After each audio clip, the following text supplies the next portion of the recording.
அனைவருக்கும் வணக்கம். இது சாரதி லா ஸ்டடீஸ். சாரதி லா ஸ்டடீஸில் பிஎன்எஸ்ல அடுத்ததாக பார்க்கக்கூடிய மிக முக்கியமான கான்செப்ட் தான் இந்த டவுரி டெத்து.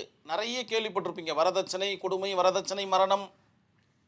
இதற்கு முன்னாடிலாம் பார்த்தீங்கன்னா இந்த வார்த்தை இல்லாத குடும்பமே இல்லாமல் இருந்துச்சு. அந்த மாதிரி இந்த ஒரு கான்செப்ட் பார்த்தீங்கன்னா பெரிய அளவில் இந்த சமூகத்தை ஆட்டி படைச்சிருந்தது. இப்போ ஓரளவுக்கு பரவாயில்ல, கம்மியாக ஆயிருக்குன்ற மாதிரி தான் சொல்லணும். வரதட்சணை அப்படின்றது பார்த்தீங்கன்னா திருமணம் நடைபெறுகின்ற அந்த பெண்ணிற்கு அவர்களுடைய பிறந்த வீட்டில் கொடுக்கக்கூடிய அந்த பொருள்கள், இதற்கு பேர் தான் ஸ்ரீதன ப்ராப்பர்ட்டி அப்படின்ற மாதிரி சொல்லுவாங்க. அந்த குடும்பத்தில் அவங்களுக்கு உண்டான அந்த பொருள்களை பார்த்தீங்கன்னா கொடுத்து அவர்களுக்கு திருமணம் பண்ணி வைக்கிறது தான் இந்த கான்செப்ட். இந்த கான்செப்ட் பார்த்தீங்கன்னா பேராசையாக மாறும்போது பிரச்சனை அந்த இடத்துல வெடிக்குது. அது மட்டும் இல்லாமல் இதை ஏன் கொடுக்கணும் அப்படின்ற ஒரு கொஸ்டின் மார்க்கும் வருது. ஏன் அந்த பெண் அந்த பொருள்களையும் எடுத்துகிட்டு போகணும் அப்படின்ற ஒரு கான்செப்டும் வர்றதுனால இதற்கென்று தனி சட்டம் இருக்குது. செக்ஷன் 80 ஆஃப் பிஎன்எஸ் டிஃபைன் பண்ணி சொல்லுது வரதட்சணைனா என்ன. இதற்கு முன்னாடி பார்த்தீங்கன்னா ஐபிசியில் பார்த்தீங்கன்னா 304B இருந்துச்சு. இப்போ 80 ஆஃப் பிஎன்எஸ் மாறி இருக்கு, அவ்வளோதான். வரதட்சணை இந்த ஒரு 4 லைன் 5 லைனை படிக்கும்போது எதனா புரிய வருதான்னு பார்க்கலாம். எல்லாருக்கும் தெரிஞ்ச கான்செப்ட் தான். அது மட்டும் இல்லாமல் எல்லாராலையும் பார்த்தீங்கன்னா இந்த கான்செப்டை உணர முடியும். திருமணமான 7 ஆண்டுகளுக்குள், இதற்கு முன்னாடி வரதட்சணைனா என்னன்னு சொல்லியாச்சு. இப்போ வரதட்சணையோட டெஃபினிஷன் என்னன்னு சொல்கிறோம். திருமணமான 7 ஆண்டுகளுக்குள், அதாவது டவுரி டெத்தை பற்றி பேசணும். வரதட்சணை வேற, டெத்து வேற. வரதட்சணை மரணம் வேற. வரதட்சணை கொடுமை வேற, வரதட்சணை மரணம் வேற. வரதட்சணை கொடுமையை பின்தொடர்ந்து வருவது தான் இந்த வரதட்சணை மரணம் அப்படின்ற மாதிரி எழுதுங்க. திருமணமான 7 ஆண்டுகளுக்குள் ஒரு பெண்ணின் மரணம், தீக்காயங்கள், அவங்களுடைய உடம்புல தீக்காயங்கள் மற்றும் உடல் காயம் அல்லது பிற அசாதாரண சூழ்நிலைகளால் மரணம் ஏற்பட்டால், மேலும் அவரது கணவர் மற்றும் அவரது உறவினர்களால் வரதட்சணை தொடர்பான கொடுமை அல்லது துன்புறுத்தலுக்கு ஆளானதாக நிரூபிக்கப்பட்டால் அவர்களுக்கு குறைந்தபட்சம் 7 ஆண்டுகள் சிறை தண்டனை அல்லது ஆயுள் தண்டனை வரை நீட்டிக்கப்படலாம். பிரச்சனையை பொறுத்து மாறிடும். ஒரு சில நேரங்களில் மாப்பிள்ளை வீட்டில் பார்த்தீங்கன்னா நல்லவங்களாக இருப்பாங்க. இந்த பெண் பார்த்தீங்கன்னா தேவையில்லாத பிரச்சனை பண்ணி வேறு ஏதோ காரணத்துக்காக இறந்துட்டு அதன் பிறகு பார்த்தீங்கன்னா அதை வரதட்சணையாக கன்வெர்ட் பண்ணும்போது இன்வெஸ்டிகேஷனில் லைட்டாக தெரிய வந்துச்சுன்னா அதற்கு தகுந்தாற் போல தண்டனைகள் குறைக்கப்படும் அப்படின்ற மாதிரி நினச்சிக்கணும். செக்ஷன் 80 பார்த்தீங்கன்னா மிக கடுமையாக சொல்லுது, வரதட்சணை கொடுப்பதும் வரதட்சணை வாங்குவதும் குற்றம் அப்படின்ற மாதிரி சொல்லியாச்சு. ஏன் கொடுக்குறீங்க? கொடுத்தா தானே அவங்க வாங்குறாங்க. நான் கல்யாணம் பண்ணிக்க மாட்டேன்னு சொல்லுங்கள், வேலை முடியும்.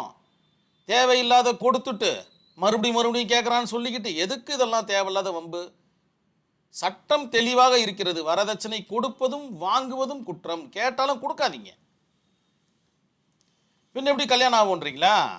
கல்யாணம் அந்த மாதிரி கல்யாணம் ஆகின்னா ஆகா போனா என்ன? நம்ம தான் இந்த சமூகத்தை சீர்திருத்தணும்.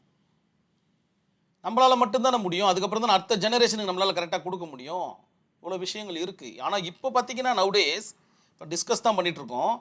நவுடேஸ் பார்த்தீங்கன்னா இந்த வரதட்சணை பார்த்தீங்கன்னா ரொம்ப ரொம்ப கம்மியாச்சுன்றது ரொம்ப ஒரு சந்தோஷமான ஒரு விஷயமா பார்க்கப்படுது. உங்களால் முடிஞ்சதை கொடுங்க அப்படின்ற ஒரு வார்த்தை வந்துடுச்சு. அது மட்டும் இல்லாமல் நான் ஏன் கொடுக்கணும் அப்படின்ற ஒரு கொஸ்டினும் பெண்களிடமிருந்து வெளியில் வந்துடுச்சு. இந்த நிலையை தான் பார்த்திங்கன்னா எதிர்பார்த்துட்டு இருந்தோம். கண்டிப்பாக இது இன்னும் கொஞ்சம் பெனிஃபிட்டாக நடக்கும். இன்னொரு முக்கியமான விஷயம் பார்த்திங்கன்னா பெண்கள் பார்த்திங்கன்னா அவங்க பிறந்த வீட்டிலேருந்து வரதட்சணை கேட்கக்கூடிய சூழலும் வந்துட்டுருக்குன்றதை நினைவில் வச்சுக்கிங்க. எல்லாமே அப்படியே மாறுது. பூமி சுற்றுதுன்றாங்களோ அந்த மாதிரி சுற்றி வந்துட்டுருக்கு இந்த பிரச்சனைகள்லாம். சரி, இந்த 5 இன்க்ரீடியன்ட்ஸ் இருந்தால் மட்டும்தான் அது வரதட்சணை மரணம் அப்படின்ற மாதிரி சொல்லப்படுது. Essential element of dowry death அப்படின்ற மாதிரி போட்டுக்குங்க.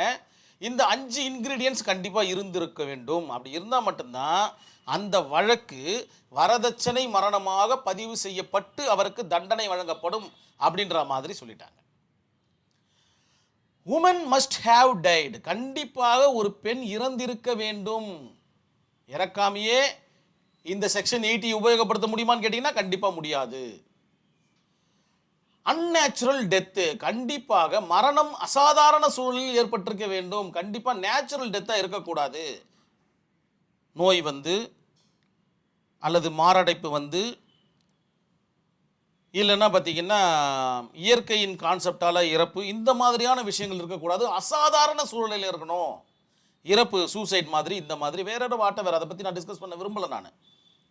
ஏன்னா பிறந்த எல்லோரும் பார்த்தீங்கன்னா நிம்மதியாக வாழணுன்றதுக்காக தான் இந்த பூலோகம் இருக்குது, அதுக்காக தான்.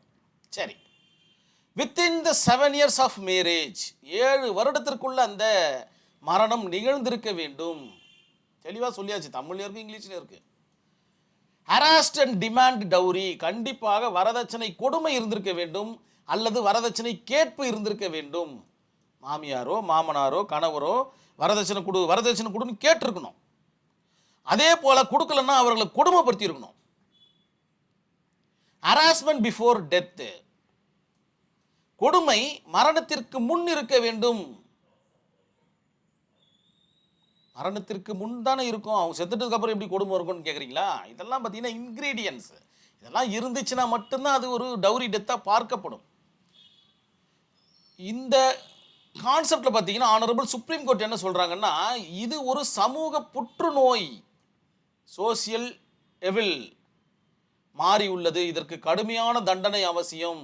சின்ன சின்ன தண்டனை கொடுத்தா மறுபடியும் அவங்க என்ன பண்ணுவாங்க, வரதட்சணை கேட்டுக்கிட்டே தான் இருப்பாங்க. கடுமையான தண்டனை கொடுத்தா மட்டும்தான் இந்த பிரச்சனை முடிவுக்கு வரும். கிட்டத்தட்ட முடிவுக்கு வந்துடுச்சு, எல்லாரும் பார்த்தீங்கன்னா சுதாரிச்சுக்கிட்டாங்க. அது மட்டும் இல்லாமல் இந்த ஆக்ட் பார்த்தீங்கன்னா பெயரளவில் தான் இருக்கிற மாதிரி ஆக்கிட்டாங்க. எதுக்கேற்றாலும் வரதட்சணை கொடுமைன்னு சொல்லி சொல்லி சொல்லி இந்த ஆக்டுடைய உண்மைத்தன்மை, அது எதற்காக உருவாக்கினாங்கன்ற ஒரு கான்செப்டையே பார்த்தீங்கன்னா மழுக்கடிச்சிட்டாங்க எல்லாரும் சேர்ந்து. சரி, Pawankumar versus state of Haryana in 1998 நடந்த ஒரு வழக்கு என்ன சொல்லுது அப்படின்னு பார்த்தீங்கன்னா, சுடேஷ் குமாரி அப்படின்றவங்க பார்த்தீங்கன்னா பவன்குமாருடைய ஒய்ஃப். அவங்க என்ன பண்ணுறாங்கன்னு பார்த்தீங்கன்னா, லோக்கல் போலீஸ் ஸ்டேஷனில் ஒரு கம்ப்ளைண்ட் ஒன்று கொடுக்குறாங்க. கல்யாணமாகி 7 வருடத்திற்கு உள்ளாக என்னுடைய கணவரும் மற்றும் அவரோட குடும்பத்தாரும் பார்த்தீங்கன்னா என்னை வரதட்சணை கொடுமை பண்ணுறாங்க, என்ன அதுலேருந்து காப்பாற்றுங்க அப்படின்ற மாதிரி வழக்கு, அதாவது கம்ப்ளைண்ட் கொடுக்குறாங்க. அந்த கம்ப்ளைண்ட் பார்த்திங்கன்னா வழக்காக பதிவு செய்யப்படுது. 304B and 498A. 498Aனா குரூயல்ட்டின்னு அர்த்தம். இது எல்லாமே பார்த்திங்கன்னா ஐபிசியில் வர்றது தான். ஆர்கியூமெண்ட்டில் என்ன சொல்கிறாங்க, சுடேஷ்குமார் தற்கொலை செய்து கொண்டார், அவர் வரதட்சணை கொடுமையால் அல்லது கணவரின் துன்புறுத்தலால் இறக்கவில்லை ஏன்னா டிஃபென்ஸ் சைடில் பார்த்தீங்கன்னா ஒரு வாதத்தை எடுத்து வைக்கிறாங்க. ஆல்ரெடி போலீஸ் ஸ்டேஷனில் ஒரு கம்ப்ளைண்ட் இருக்குது. அதன் பிறகு பார்த்தீங்கன்னா இந்த அம்மா பார்த்தீங்கன்னா சூசைட் பண்ணி இறந்துடுறாங்க. அதை வந்து பார்த்தீங்கன்னா ஆர்கியூமெண்ட்டில் டிஃபென்ஸ் சைடு எடுக்கிறாங்க. ப்ராசிக்யூஷன் சைடு என்ன எடுக்கிறாங்கன்னா, ஏற்கனவே அவர் மீது வரதட்சணை கொடுமை கம்ப்ளைண்ட் இருக்கிறது, மேலும் திருமணமான 7 வருடத்திற்குள் அசாதாரண சூழலில் அந்த பெண் இறந்திருக்கிறார், எனவே இது வரதட்சணை மரணமாகத்தான் கருத வேண்டும் அப்படின்ற மாதிரி ப்ராசிக்யூஷன் சைடில் ஆர்கியூமெண்ட் பண்ணுறாங்க. ஆனரபிள் கோர்ட் என்ன ஜட்ஜ்மெண்ட் கொடுக்குறாங்கன்னு பார்த்தீங்கன்னா, திருமணம் ஆகி 7 வருடம் என்பதால் 304B, that means 80 of BNS பொருந்தும். வரதட்சணை மரணம் என்கின்ற அந்த பிரிவு இந்த வழக்கிற்கு பொருந்தும் அப்படின்ற மாதிரி முதல்ல சொல்கிறாங்க. அதன் பிறகு என்ன சொல்கிறாங்கன்னா, பவன்குமார் மற்றும் அவரது உறவினர்கள் தண்டனைக்கு உட்படுத்தப்படுவார்கள் அப்படின்ற மாதிரியான தீர்ப்பை இந்த வழக்கில் கொடுத்துருப்பாங்க. ஸோ 2 பேரும் பவன்குமாரும் மற்றும் அவரோட குடும்பத்தினரும் பார்த்தீங்கன்னா கண்டிப்பாக நேற்றுக்கெல்லாம் ஜெயிலில் போயிருப்பாங்க, போயிட்டு வெளில வந்துட்டுருப்பாங்க. நேற்றுக்குன்ற பாருங்க, நான் கண்டிப்பாக இந்த கான்செப்ட் உங்களுக்கு புரிஞ்சிருக்கிறதுக்கு நிறைய வாய்ப்பு இருக்குது. ஏன்னா மிக மிக எளிமையான ஒரு கான்செப்ட், வந்தால் விடாதீங்க. நன்றி, வணக்கம்.